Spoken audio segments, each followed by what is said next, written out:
Hey everybody, how's it going? Thiago here, and welcome to another episode of the podcast. This is episode 4. How have you been? Hope you're doing well, and in case you're new here, welcome to the show. Welcome to the channel. I created this podcast and this channel once again to help intermediate and advanced learners of English polish their skills so you can communicate with more confidence, more accuracy, more clarity, and of course, more awareness.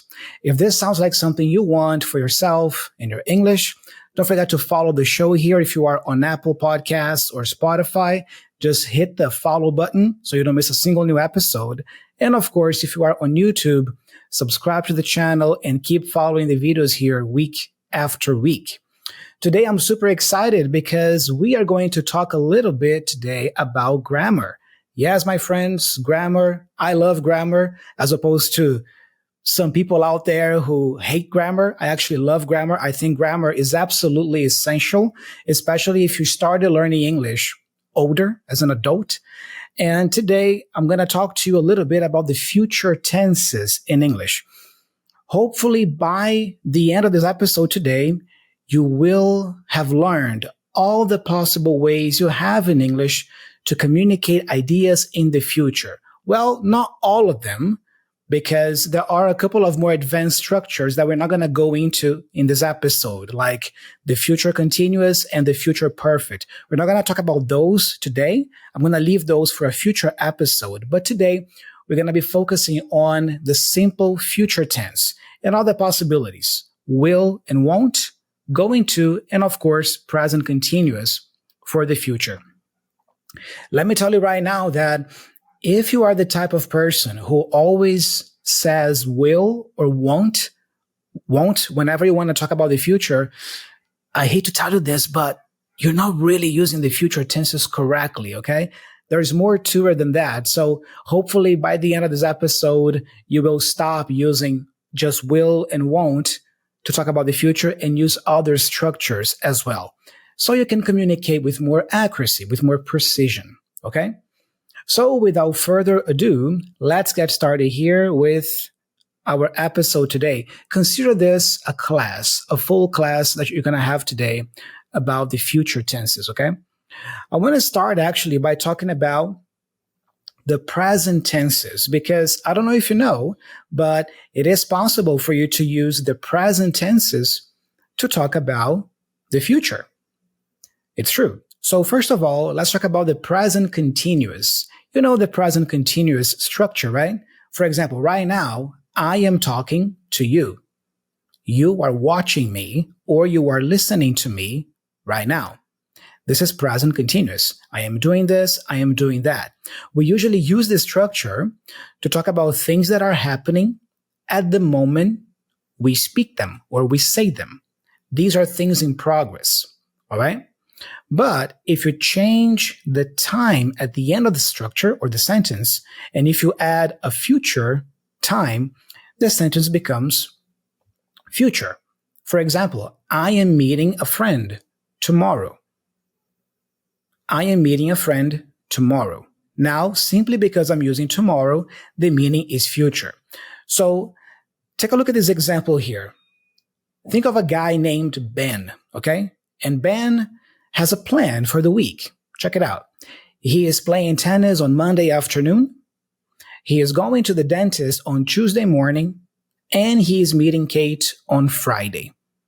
You see, I'm using present continuous in all these examples here. What that means is that Ben has already decided and arranged to do these things. So we use present continuous with future meaning whenever you talk about a plan that not only has been decided in the past, but also has been arranged. You have taken care of all the details. For example, if I tell you that I am traveling to Canada next year, okay? I am traveling to Canada next year. It means that this is a plan and it is a definite arrangement.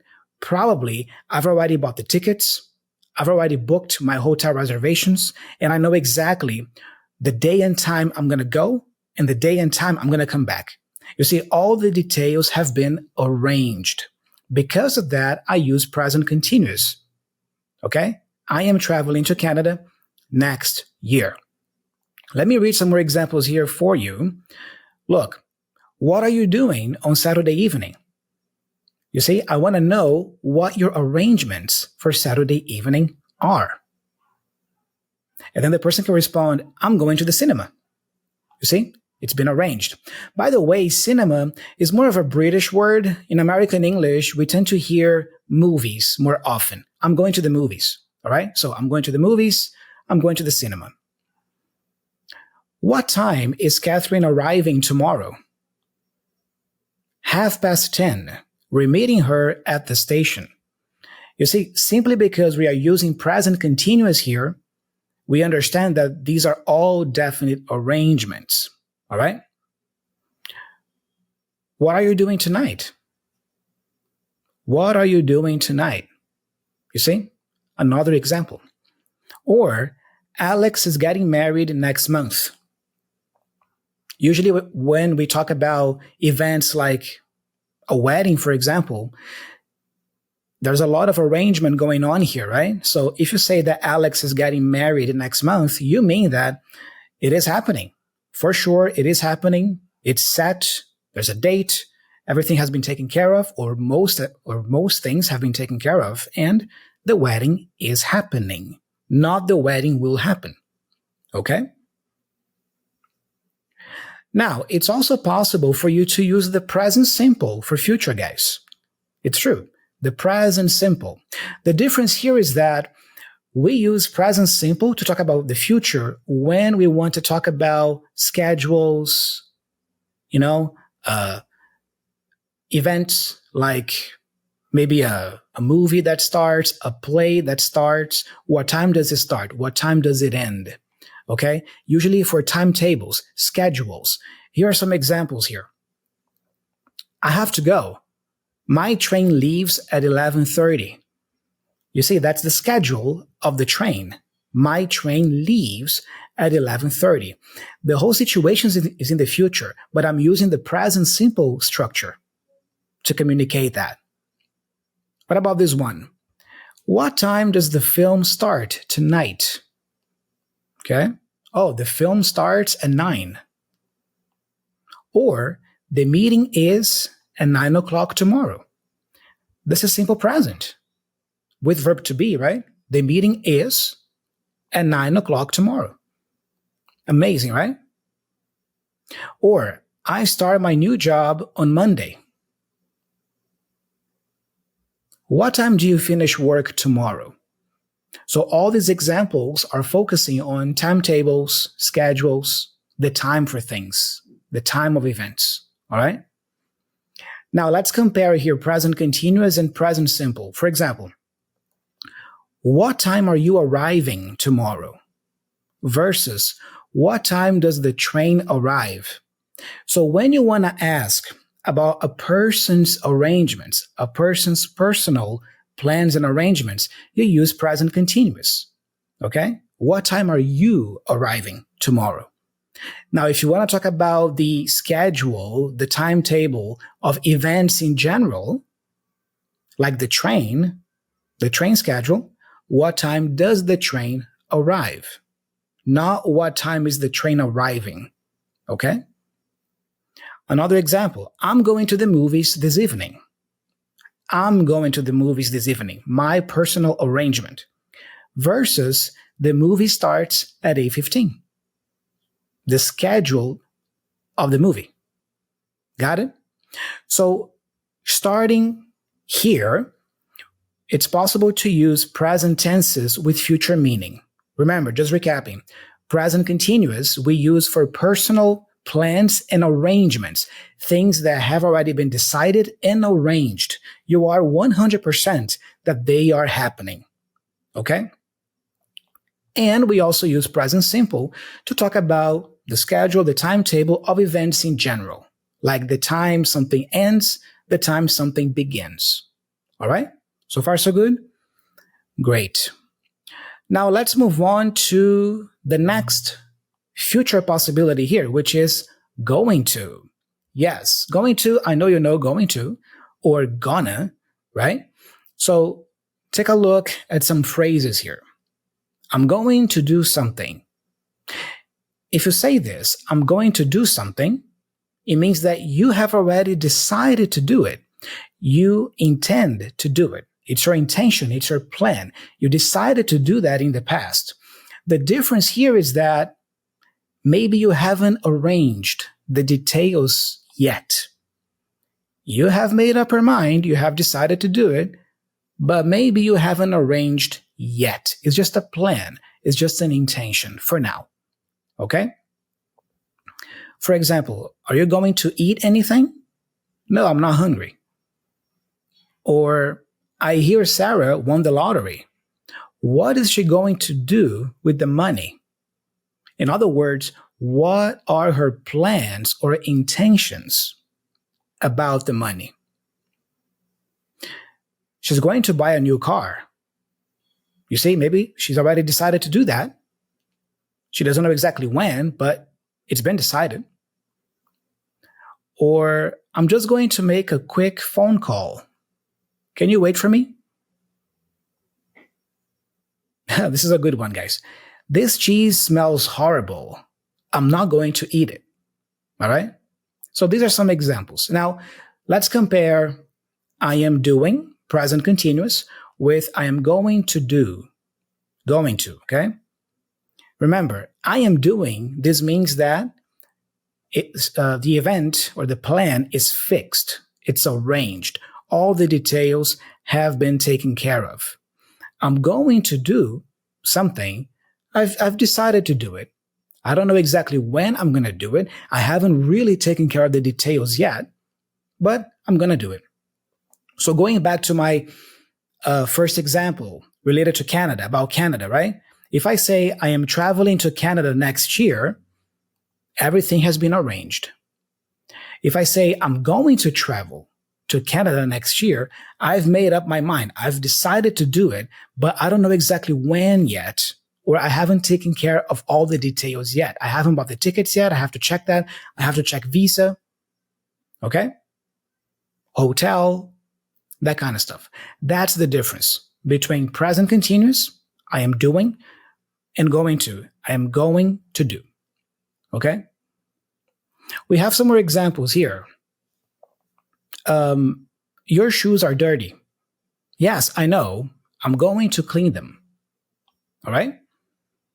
Or, I don't want to stay here. Tomorrow, I'm going to look for somewhere else to stay. All right? Pronunciation. It's important to talk about the pronunciation here. As you know, going to is often reduced to gonna. So, for example, I'm going to travel often gets reduced to I'm gonna. I'm gonna travel. I'm gonna travel to Canada next year. Okay? I'm gonna. But it is possible to reduce this even more. Many times when you watch movies in English, especially American movies, you hear some actors saying, I'm gonna. I'm gonna. It's true, guys. I'm not kidding, okay? So instead of I'm gonna, you hear I'm gonna. Can you repeat that with me? I'm gonna. I'm gonna. I'm gonna. I'm gonna. I'm gonna travel. I'm gonna travel. All right? So we have I'm going to travel, which gets reduced to I'm gonna travel, which gets even more reduced to I'm gonna travel to Canada next year. Okay? And there's another reduction that happens sometimes, which is I'ma travel. I'ma travel. This is the most reduced version of going to that I've heard. Okay? I'ma travel. I'ma travel. I'ma travel to Canada next year. Just be careful with when or with whom you use this, because it is really informal. All right. So depending on the situation, on who you're talking to, saying, I'm going to do something, I'm going to do this, I'm going to do that might not be so appropriate. Okay. Personally, I never say myself. Okay. I tend to say I'm gonna, which is more, common. I'm going to do this. I'm going to do that. If I'm feeling inspired and if I want to speak even a little bit faster, I might say, I'm going to do this or I'm going to travel. But that's it. All right. But if you ever hear this, I'm going to go, I'm going to do, I'm going to eat, you know what it means. It means I'm going to. Okay. So recapping here, I'm going to, I'm gonna, I'm gonna, I'ma. All right. Remember this.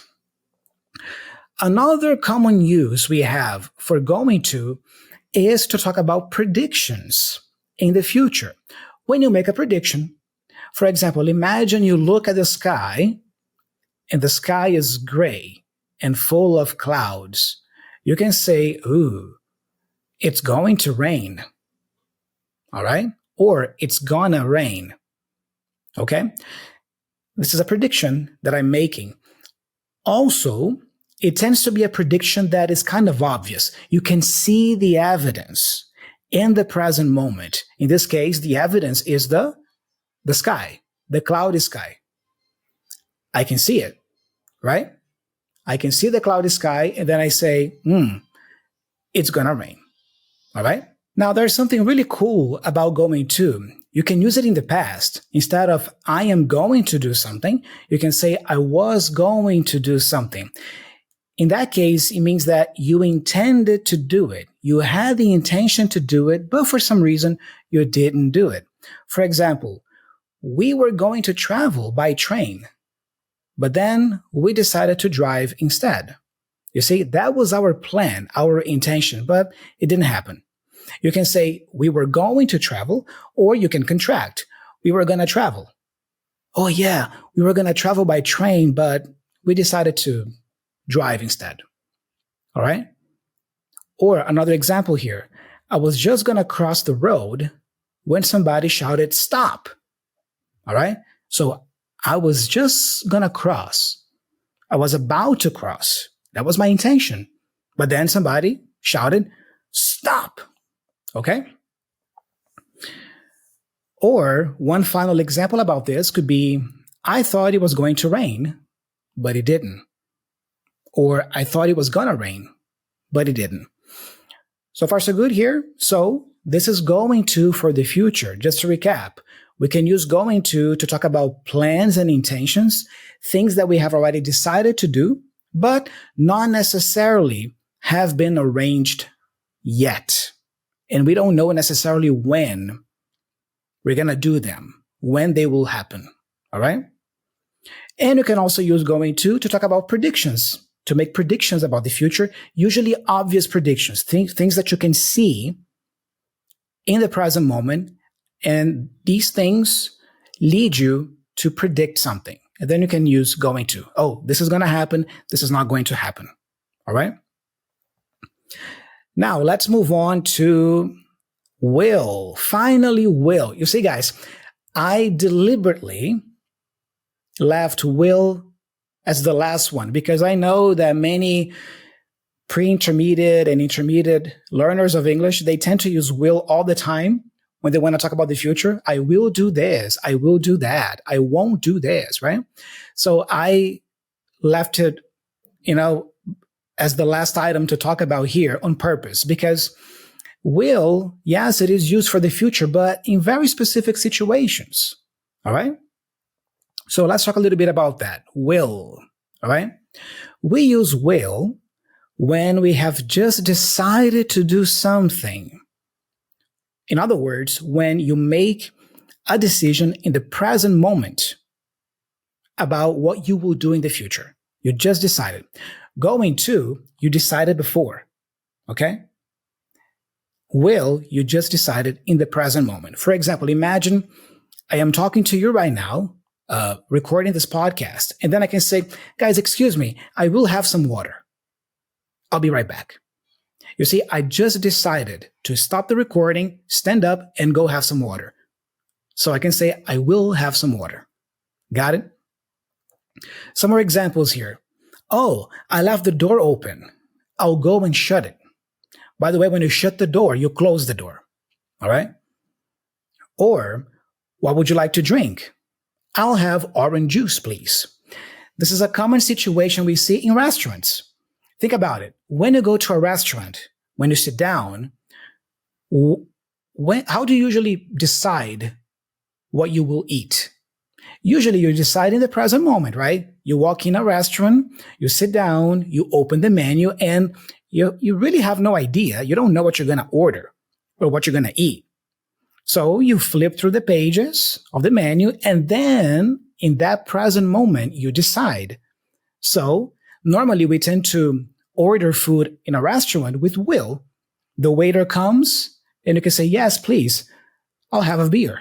I'll have a salad. I'll have the meat. Okay?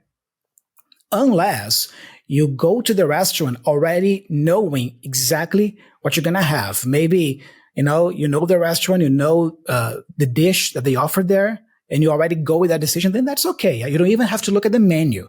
You sit down and tell the waiter, yes, I'm going to have the burger. I don't need the menu. I'm going to have it because you see, I decided already before I'm going to have the burger. That is okay. But most times we don't do that. Yeah. We look at the menu and then we choose. So I will. I'll have. Okay. Some more examples here. Did you call Bob? Oh no, I forgot. I'll call him now. You see, I forgot. I'll call him now. I just decided in the moment to call him. So I'll call him. All right. You can also use I think or I don't think. For example, I'm a little hungry. I think I'll have something to eat. You see? Just decided that. Or I'm tired. I don't think I'll go out tonight. You see? So you can also say, I think I will, or I don't think I will. In spoken English, will not, as you probably know, is usually contracted to won't. So we say, I can see you're busy, but I won't stay long, okay? So I won't stay long instead of I will not stay long. Another example, imagine you see your neighbor arriving home and your neighbor is full of bags and your neighbor is really having difficulty carrying all those bags. In that moment, you can decide to help your neighbor. And then you can say, will. Oh, here, I'll help you. I will help you with your bags. Okay? It was a present decision. Also, you can use will to make promises. All right? For example, thanks for lending me the money. I'll pay you back on Friday. You see, I'll pay you back. That's a promise.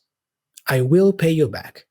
Or I remember when I used to teach in schools, my students, sometimes they would promise me that they would do the homework. Yeah?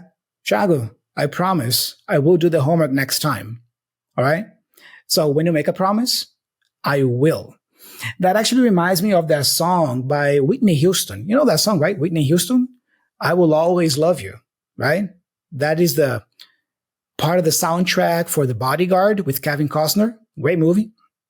But you see, the song is called I Will Always Love You because probably if you read the lyrics, that's more of a promise the person is making to the other, yeah?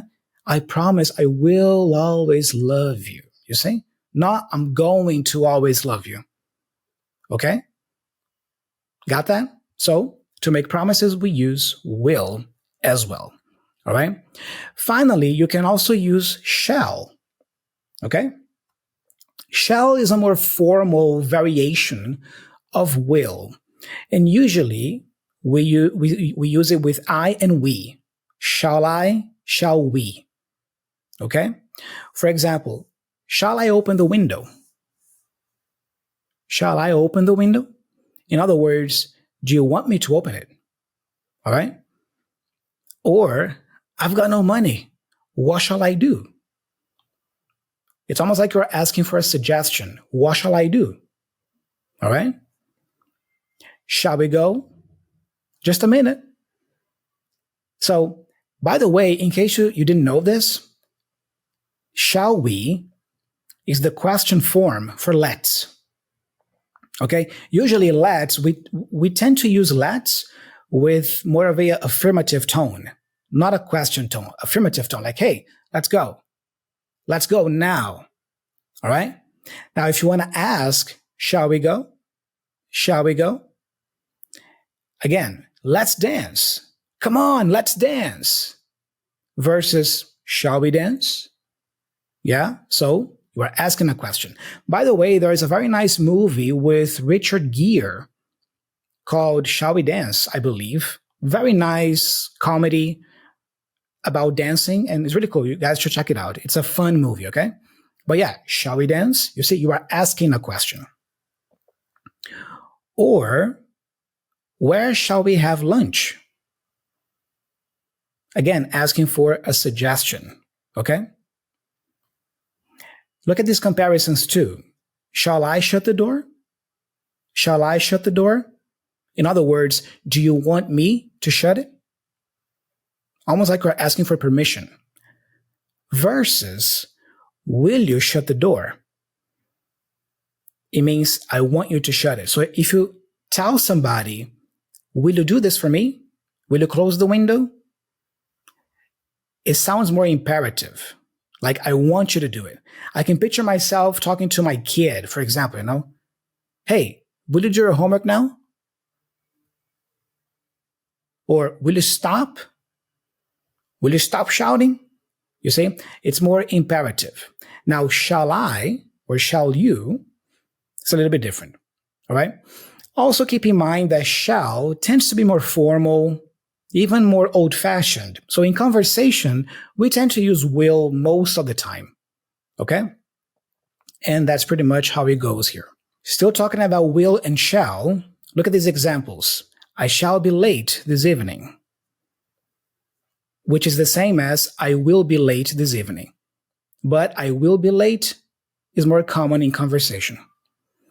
We shall probably go to France in June, meaning we will probably go to France in June. Okay? Also remember that in spoken English, we tend to use will more contracted, okay? Using the abbreviation. Sometimes I see students, they read something and it is written, the text is written with the abbreviation, but they don't pronounce the abbreviation. It is written I'll, but they say I will. It is written they'll, but they say they will. So be careful with that. Make sure you respect the contraction, the abbreviation. If you see on a text that the sentence with will is abbreviated, you have to pronounce it with the abbreviated version, the contracted version. By the way, let's practice this right now. Listen and repeat. I will becomes I'll. I'll. Oh, with the L, okay? Like, I'll go there. I'll help you. You will becomes you'll. You'll talk to him? Okay. He'll be there. He'll be there. She will becomes she'll. Oh, again, the L, right? Oh, she'll go there. She'll be at the party. Not she will be at the party. She'll be at the party. Now, this one is a tricky one. It will, right? It will be sunny tomorrow, for example. It will be sunny. The contracted version here is it'll. Rara plus the o. It'll be. It'll be sunny tomorrow. It'll be sunny tomorrow. It'll be. That's the sound you make for the it will contracted version. Okay? We will becomes will travel, and they will becomes they'll. They'll cook for us. Got it? So make sure you pronounce the abbreviated versions whenever you see them. Okay? One last point about shall is the negative form. The negative form for shall is shan't. Okay? Shan't. So, I shan't be here tomorrow. This sounds extremely formal and extremely old-fashioned. Normally, we would just say won't. I won't be here tomorrow. But it's good that you know this variation as well. Finally, you can also use will to make predictions about the future, just like going to. So I can say, it'll rain tomorrow. That's a prediction. Or I can say, it's gonna rain tomorrow. The difference here, remember, is that if you have the evidence, if you can see the evidence, it's more obvious, you tend to use going to, like if you see the sky. But imagine, for example, the sky is beautiful today. It's nice and clean and sunny and blue. You can look up and you can say, well, I think it will rain tomorrow.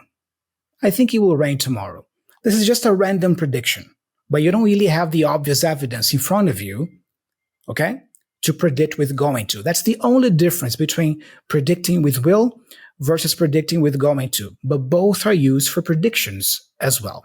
So notice that we don't usually use will to talk about plans and intentions or arrangements. You see?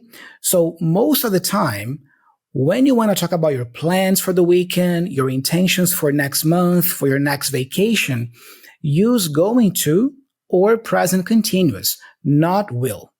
All right? So just to recap, I'm going to travel to Canada. That's a plan. It's an intention. I've already decided. The details haven't been arranged yet. I don't know exactly when I'm going, but I'm going to go. I'm traveling to Canada next year. Everything is set. Everything is defined. This is a definite arrangement. Now, imagine I'm talking to you here right now. I wasn't thinking about Canada before, but now because I'm talking about Canada so much, I decide right now at this moment, and then I say, you know what, guys? I think I will travel to Canada next year. Okay? So, definite arrangements, present continuous. Plans or intentions, things that you decided in the past, going to. Finally, will, you can use for present decisions. You decide in the moment that you will do something in the future. Also, you can use will to make promises, okay? And to make predictions, just like going to. But you have that difference in evidence, all right? And that's it about the future tenses, guys. So notice that we have will, going to, present continuous, and present simple to talk about the future in English. I hope you found it useful. I hope this episode clarified some aspects of the future tenses for you. And I hope that you from now on, stop using will and won't all the time whenever you talk about the future. All right? And guys, just to conclude this episode, I think I saw a comment on my channel here the other day. A viewer was asking if learning grammar is necessary. Well, as you can see, it is necessary. I, as a teacher and as a learner, I find it necessary because the cool thing about grammar is that you get to understand the language better. You get to understand how to structure the language better.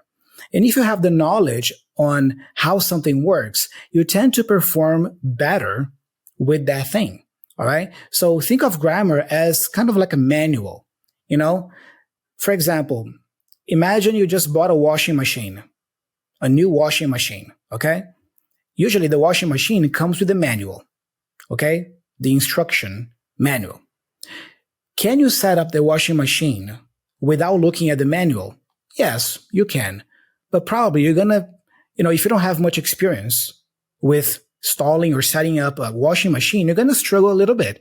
And you're gonna waste more time than you would have if you just stopped and looked at the manual, for a little while and learn the basic instructions on how to operate that washing machine. Okay? So similar principle here applies to language learning in English, okay? View grammar as that moment when you are looking at the manual. You are taking a look at the manual and learning a little bit about the rules of the game, the rules of the language, how the language works, okay? And then after that, yes, you can go out there, you can talk to people, you can listen to music, you can watch movies, all that fun stuff. But do set aside some time in your week to study grammar, okay? Especially if you have the ambition to be more of a high-end, upper level user of the language. If your ambition is to get to a solid B2 level, C1, or even C2 level, you're going to need to be more accurate, more precise in your language use. And grammar helps you with this. Studying grammar helps you be more accurate in your communication. All right. Here in the description of the video, I left a bunch of links to books, and one of the links include grammar books. You have 3 grammar books here in the description. A grammar book for beginners, one for intermediate, that's the one I actually recommend for you, and one for advanced grammar. So depending on your level, you can choose either one of them, all right? But at least the intermediate one, I recommend you get it because you can use it as reference. I have a grammar book here at home, and I use it as reference until today. Sometimes I want to remember a specific grammar rule or grammar structure. I just grab the book, take a look at that unit, and that's it. So I use it for reference nowadays. And I recommend you also have a grammar book at home for reference. All right? Guys, that's it for this episode. I hope you found it useful. I hope you liked it. Thank you so much for listening until now. And be proud of yourself because you just listened or watched a guy talking about English grammar for what? 35, 40 minutes at least? So great job. You made it. It's not that boring, is it? Of course it's not. All right? Guys, keep following the show here. The best way, for you to support the show, again, is by leaving a 5-star review on Spotify or Apple Podcasts. Follow the show. And here on YouTube, subscribe, like the video, share the video with friends and family, and of course, leave a comment. I'm always curious to see what you thought about the episode, if you have any questions as well. So share your thoughts, your ideas, your questions here in the comment section below on YouTube. All right. And if you want to have private classes with me, there's a link to that as well here in the description of the video. You can apply, just go to the page, read everything there, apply, and I'll see if it makes sense to accept you as my private student. All right. I'm signing off. Thank you so much. And I'll be talking to you very soon. All right. Take care.